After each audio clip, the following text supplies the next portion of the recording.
Hello 10th class, कैसे हम सब लोग। जैसे कि आपको पता है फिजिक्स का लेक्चर चल रहा है, ठीक है।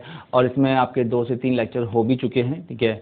और यदि कोई इस वीडियोस को देख रहा है तो सबसे पहले उन लेक्चर्स को रीड करके आए, क्योंकि जो अब टॉपिक स्टार्ट होने वाला है यहाँ से एक्चुअल इलेक्ट्रिसिटी स्टार्ट होने वाली है। अभी तक जो हम चार्ज के बारे में पढ़ रहे थे, रेजिस्टेंस, कंडक्टर, इंसुलेटर, ये बारे में हमने पढ़ा, ये उसके कंपोनेंट्स है गाइस। लेकिन आज जो टॉपिक है वो ओम्स लॉ है, ठीक है। और ओम्स लॉ क्या काम करता है, उस टॉपिक को स्टार्ट करता है। टॉपिक को स्टार्ट करने का मतलब क्या होता है, जो आपका इलेक्ट्रिसिटी है वो स्टार्ट होने वाला है। और गाइस ये 10th क्लास इंपॉर्टेंट है, क्योंकि आपके मार्क्स बड़े इंपॉर्टेंट हैं। क्योंकि आप ये भी ध्यान रखिएगा, जो 10th क्लास में है वो 12th क्लास में भी है। 10th में भी आप इलेक्ट्रिसिटी पढ़ते हैं, लाइट पढ़ते हैं, और 12th में भी जाके आप इलेक्ट्रिसिटी और लाइट ही पढ़ते हैं। तो गाइस थोड़ा समझने की जरूरत है कि आपका जो टॉपिक अब स्टार्ट होने वाला है वो ओम्स लॉ है। तो आपको ये चीज़ ध्यान रखना पड़ेगा कि आप इसकी प्रिपरेशन कैसे कर रहे हैं, और वीडियोस को एक बार जरूर पूरा देखें गाइस। एक बार वीडियो को जरूर देखें, क्योंकि अगर जो आप ये सोच रहे हैं कि आपका जो टॉपिक है वो आपने पढ़ रखा है, उसका न्यूमेरिकल्स है, वो आपने पढ़ भी रखा होगा, वो न्यूमेरिकल्स भी होगा, मैं एग्री करता हूँ उस चीज़ के लिए। बट कभी कभी छोटी छोटी टर्म्स होती हैं जो सिर्फ लैंग्वेज फॉर्मेशन में होती हैं, नोट्स में नहीं होती हैं। तो गाइस थोड़ा सा ये ध्यान रखिएगा कि जब भी आप एक बार वीडियो देखें, क्योंकि उससे क्या होगा कि आपकी जो छोटी छोटी टर्म्स हैं जो सिर्फ लैंग्वेज में ही क्लियर हो सकती हैं, उसको हम कॉपीराइट नहीं कर सकते हैं।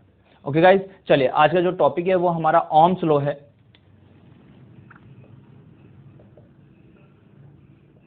गाइस ओम्स लॉ क्या बोलता है, देखिए हमारे पास जब भी हम बात करते हैं ओम्स लॉ हर जगह फॉलो करता है। सबसे मेन चीज ये होता है, जहां पर भी आपका इलेक्ट्रिकल इक्विपमेंट है, लाइक आप fridge, TV, AC, that is any other elements which is use electricity, जहां भी इलेक्ट्रिसिटी यूज हो रही है वहां पर ओम्स लॉ फॉलो होगा। ओके गाइस, कोई भी ऐसे एक्सेप्शन केस नहीं है जहां पे ओम्स लॉ फॉलो नहीं होता है।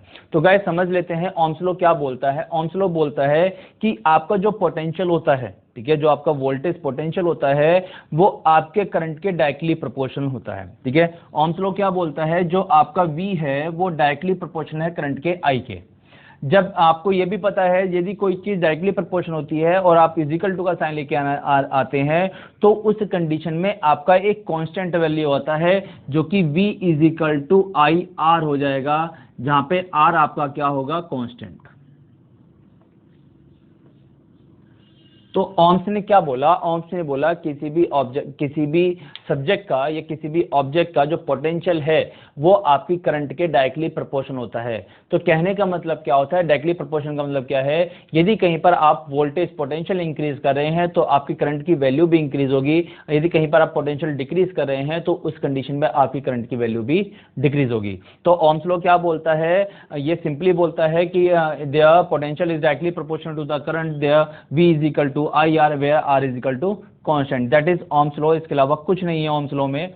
बट यहाँ से क्वेश्चन, ये जो टॉपिक है 100% मान के चलिए बोर्ड में यहाँ से क्वेश्चन अराइज होता है, चाहे वो 1 मार्क्स का हो या 2 मार्क्स का हो या 3 मार्क्स का हो, वो क्वेश्चन आना ही आना है, ठीक है। बस आपको ये ध्यान रखना है कि वो क्वेश्चन कैसे कैसे वो मुझसे अराइज कर सकता है। देखिए जैसे मैंने बोला current, what happen if resistance is double, ठीक है, ऐसे क्वेश्चन आता है व्हाट हैपन करके, what happen resistance is double, what effect on the current, what effect on the current when resistance is double, ठीक है। वो आपको बोल रहा है यदि मैं रेजिस्टेंस को डबल कर दूं तो करंट पर क्या इफेक्ट पड़ने वाला है, या बोले यदि मैं वोल्टेज को हाफ कर दूं तो करंट पे क्या इफेक्ट पड़ने वाला है, बोल दे मैं रेजिस्टेंस को हाफ कर दूं तो करंट पे क्या इफेक्ट पड़ने वाला है। तो क्वेश्चन ऐसे अराइज होता है। तो गाइस पहले हम I is equal to V upon R लेके चलते हैं, इसमें देख लेते हैं।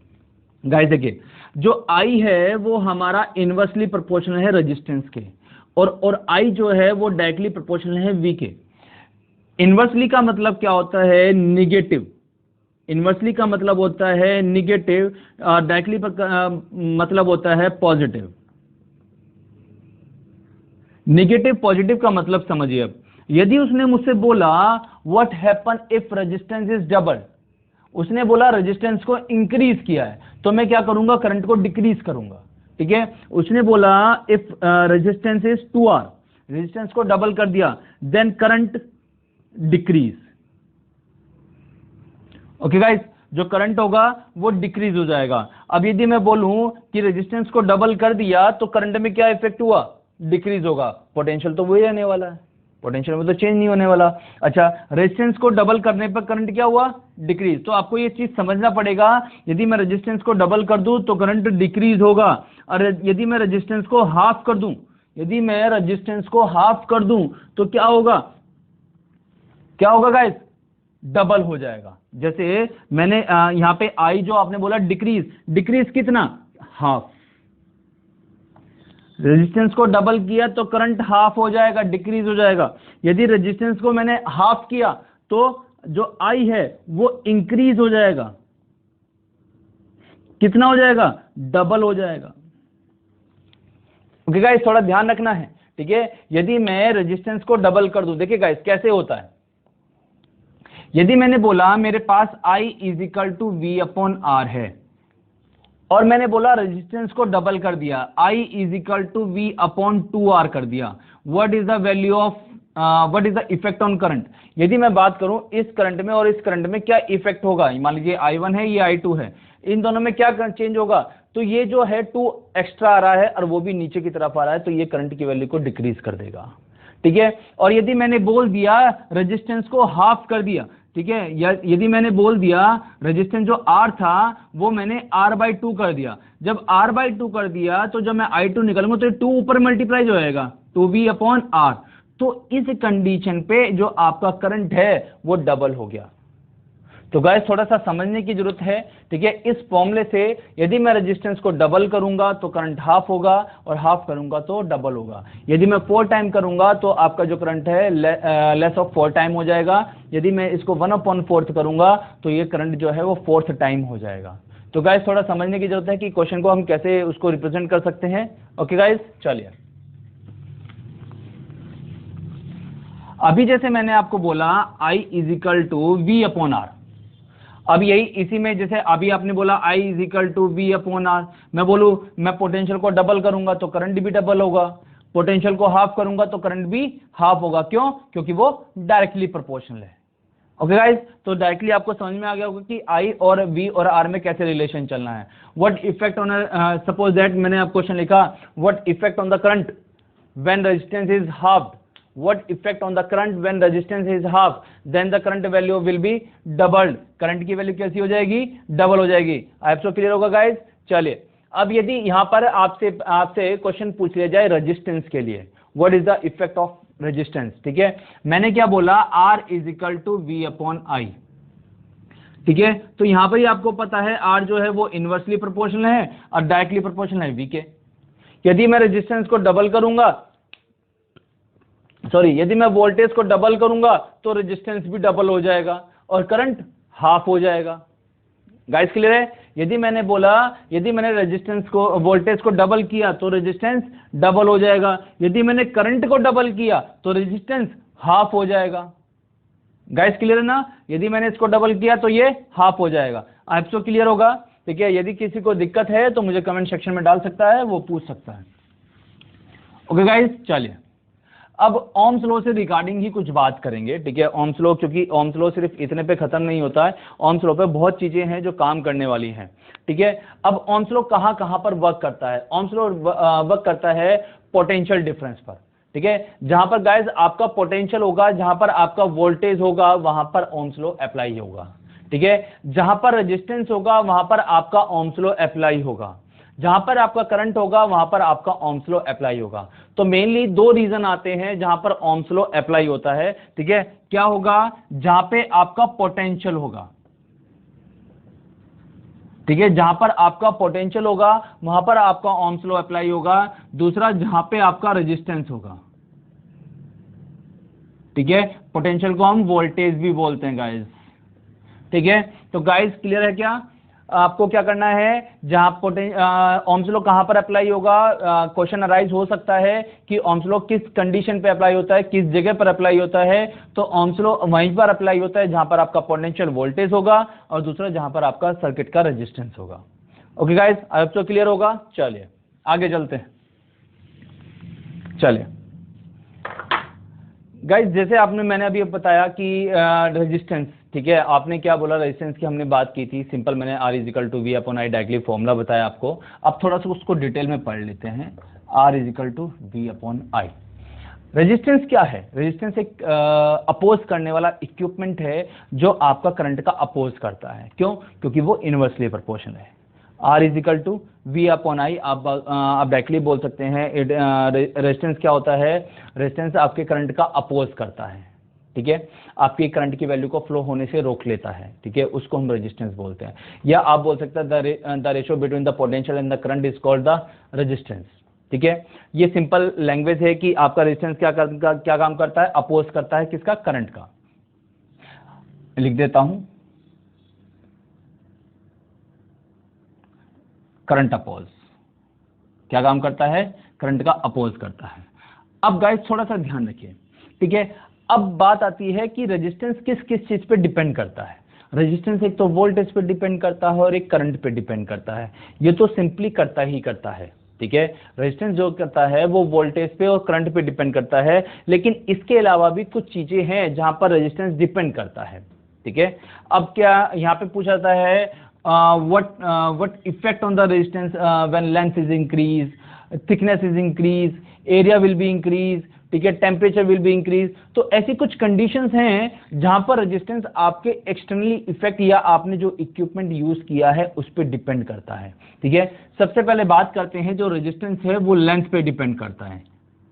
यदि आपने कंडक्टर की लेंथ को इंक्रीज किया है, ठीक है, सपोज दैट एक कंडक्टर ये है और एक इससे बड़ा कंडक्टर है, तो जाहिर सी बात है जो बड़ा कंडक्टर है उसके अंदर लेंथ ज्यादा है, तो जाहिर सी बात है उसमें रेजिस्टेंस भी ज्यादा होगा। ओके गाइस, दूसरा आपका डिपेंड करता है आपकी थिकनेस पर। थिकनेस का मतलब उसकी मोटाई पर, ठीक है। यदि कोई कंडक्टर है, कंडक्टर की जो थिकनेस है, ठीक है, एक कंडक्टर है पतला, एक कंडक्टर है मोटा। यदि मोटा है, थिकनेस ज्यादा है, तो उस कंडीशन में भी रेजिस्टेंस ज्यादा होगा। नंबर तीसरा बात करते हैं नेचर ऑफ मटेरियल। ये नेचर ऑफ मटेरियल पे भी डिपेंड करता है कि आपने क्या चीज ली है, ठीक है। जब आप किसी वायर में या किसी कंडक्टर में आप करंट को फ्लो करा रहे थे, तो आपको ये देखना पड़ेगा जो वायर है वो किस चीज की बनी है। नाइक्रोम की बनी है, टंगस्टन की बनी है, एल्यूमिनियम की है, कोबाल्ट की है, निकल की है, बहुत सारे एलिमेंट्स हैं, ठीक है। आपको ये देखना पड़ेगा, वो आपके नेचर ऑफ मेटल पे भी डिपेंड करेगा कि आपका जो मटेरियल है वो कैसा है। ओके गाइज, नंबर 4 की बात कर लेते हैं जो कि आपका टेम्परेचर है, ठीक है गाइज। तो ये आपका टेम्परेचर पे भी डिपेंड करता है। यदि आपके एटमॉस्फेयर का टेम्परेचर हाई है तो उस कंडीशन पे आपका जो रेजिस्टेंस है सर्किट का वो भी हाई होगा। तो गाइज क्या क्लियर है ना? रेजिस्टेंस किस किस चीज पे डिपेंड करता है? रेजिस्टेंस आपका length, thickness, nature of material और टेम्परेचर, इन चारों पर डिपेंड करता है। चलिए, आपको क्लियर होगा गाइज। चलिए, इस पे एक सिंपल न्यूमेरिकल आता है, v is equal to I R है, ठीक है, बड़ा इंपॉर्टेंट है क्वेश्चन, ठीक है। v is equal to I R, इस पे एक न्यूमेरिकल आता है, 2 अननोन क्वांटिटी है, एक तीसरी क्वांटिटी आपसे पूछ लेता है, सिंपल आप निकाल के लगा सकते हैं, ठीक है। लेकिन मैं आपको एक एग्जांपल लेके चल रहा हूँ, ठीक है, वो आपसे थोड़ा टॉपिक को क्लियर कर देगा, ठीक है। इसमें आपका सैंपल प्रॉब्लम नंबर 3 है, ठीक है, ये चांद चल रही है जो, ठीक है, इसमें सैंपल प्रॉब्लम नंबर 3 है। ये क्या बोल रहा है? An electric iron draws a current, एक आयरन है, ठीक है, draws a current of 3.4 ampere from the 220 volt supply, ठीक है। उसने क्या बोला, मेरे पास एक आयरन है, उसकी जो सप्लाई है वोल्ट की 220 वोल्ट है, और यहाँ पर उसने जो करंट दिया है वो उसने दिया है 3.4 एम्पियर। ओके गाइस, चलिए, ये V दिया है, और फिर उसने मुझसे पूछा आगे, उसने बोला what current will this electric iron draw when connected to 110 volt supply. समझ लीजिए, उसने क्या बोला, यदि एक करंट, एक आयरन है, उस आयरन में 3.4 एम्पियर का करंट फ्लो कर रहा है, ठीक है, और उस टाइम पे जो वोल्टेज, जहां पर आपने जो प्लग लगाया उस टाइम जो वोल्टेज आ रही है वो 220 वोल्ट आ रही है। वो बोल रहा है कि करंट की वैल्यू क्या होगी, करंट की वैल्यू क्या होगी यदि वोल्टेज मेरे पास कितनी 110 हो जाए। ओके गाइस, सिंपल क्वेश्चन है, ठीक है। पहले आपको समझना पड़ेगा हम क्वेश्चन को कह देंगे कैसे।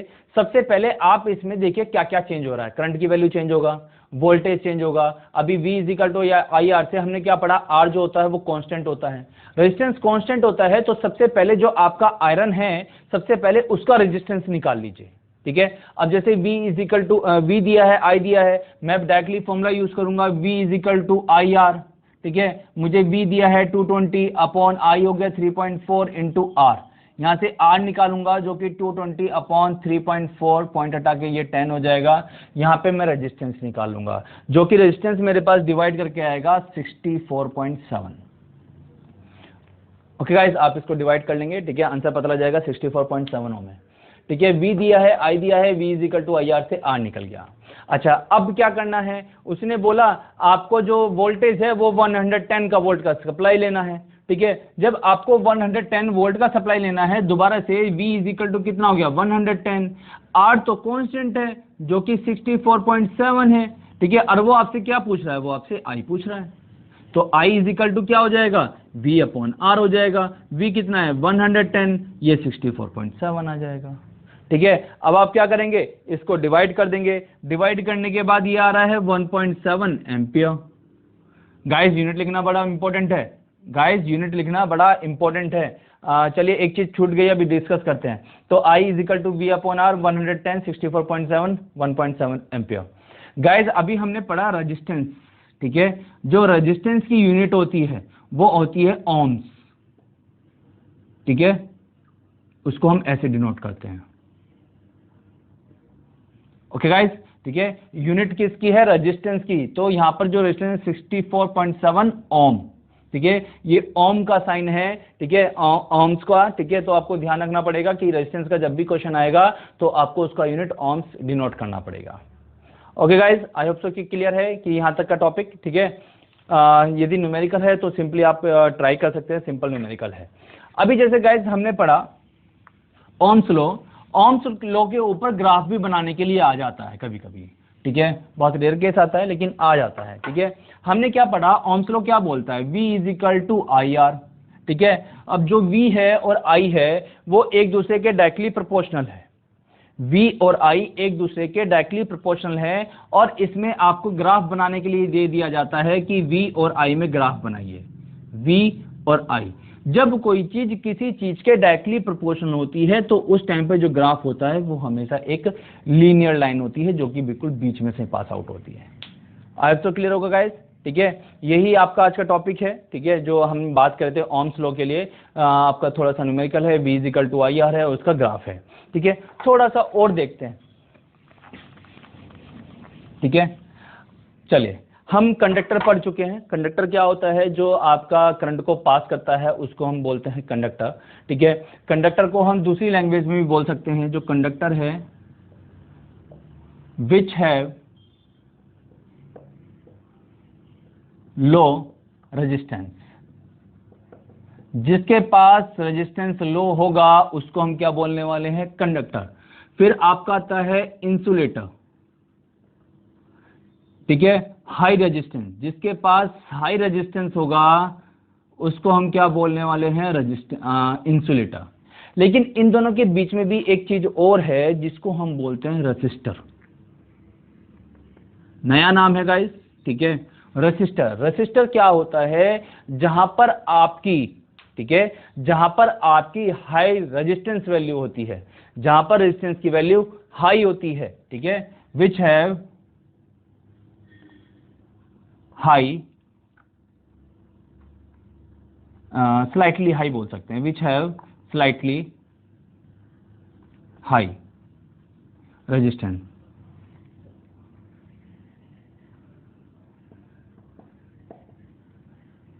Okay, clear guys. रेसिस्टर क्या है, जहां पर आपकी रेजिस्टेंस की वैल्यू स्लाइटली हाई, थोड़ी सी ज्यादा होती है, तो वहां पर उसको हम क्या बोलते हैं, रेसिस्टर। याद रखिएगा, रेसिस्टर बड़ा इंपॉर्टेंट है, क्वेश्चन बहुत बार पूछ लिया जाता है। अब देखिए कंडक्टर क्या होता है। कंडक्टर होता है जो आपके करंट को इजीली पास कर दे। ठीक है, और इसमें जो एलिमेंट होगा वो तो कॉपर होगा, एल्यूमिनियम होगा, Cu, कॉपर और एल्यूमिनियम। ठीक है, ये सॉरी स्पेलिंग गलत होगी, COPP होता है आई थिंक। ठीक है गाइस, चलिए, कॉपर, एल्यूमिनियम, ये क्या है, कंडक्टर है जो करंट को पास कर देंगे।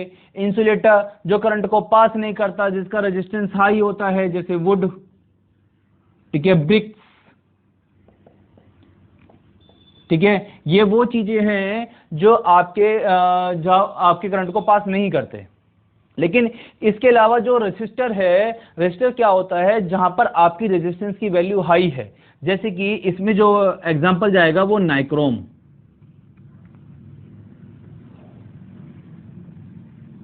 टंगस्टन, ठीक है, नाइक्रोम और टंगस्टन दो एलिमेंट ऐसे हैं। और भी होता है, उसको हम उसको बोल देते हैं, क्या बोल देते हैं गाइस, यूरेका, ठीक है, एक एग्जांपल और भी है यूरेका, ठीक है, यहीं पे लिख लेने का, ठीक है। ये कुछ एलॉय हैं, ये क्या चीजें हैं, ये एलॉय हैं, ये नेचुरली फाइंड नहीं होते, ये हम बनाते हैं। ये रेसिस्टर कहाँ यूज किया जाता है, रेसिस्टर वहां यूज किया जाता है जहां पर आपके हैवी इक्विपमेंट्स होते हैं। हैवी इक्विपमेंट्स के मतलब क्या होती है, आयरन, ठीक है। यदि मैं बात करूं आयरन के अंदर जो हम यूज करते हैं, नाइक्रोम का वायर यूज करते हैं, टंगस्टन का वायर यूज कर सकते हैं। तो आयरन जो है वो हैवी इक्विपमेंट है, जैसे बल्ब है, बल्ब में आपका ग्लो होता है, बहुत ज्यादा होता है, वहां पे हम टंगस्टन का वायर यूज करते हैं, ठीक है। तो गाइस आपको समझना पड़ेगा रेसिस्टर क्या है। रेसिस्टर वो चीज है जहां पे आपका रेजिस्टेंस स्लाइटली हाई होता है, और इसको हम वहां पर यूज करते हैं जहां पर आपका हैवी इक्विपमेंट होता है, जैसे कहीं पे बहुत ज्यादा लोड ज्यादा जाना है, या कहीं पे जैसे आयरन होगा जहां पे आपको हीट की रिक्वायरमेंट होती है। तो उस कंडीशन में हम क्या बोलते हैं, हमें क्या करना चाहिए, एलॉय यूज करना चाहिए, टंगस्टन का, नाइक्रोम का, यूरेका का। सो गाइस क्लियर होगा, ठीक है। आज का टॉपिक इतना ही है, ठीक है। और आप इस टॉपिक को एक बार रीड कर लेंगे कि कल का जो टॉपिक होगा इसी टॉपिक पे थोड़े बहुत न्यूमेरिकल्स हैं, ठीक है, जो हम लेके चलेंगे और आपका आगे का पोर्शन स्टार्ट करेंगे। सो क्लियर, ठीक है गाइस। और जिसको कोई डाउट हो तो कमेंट सेक्शन में डाल सकता है। Okay guys, thank you.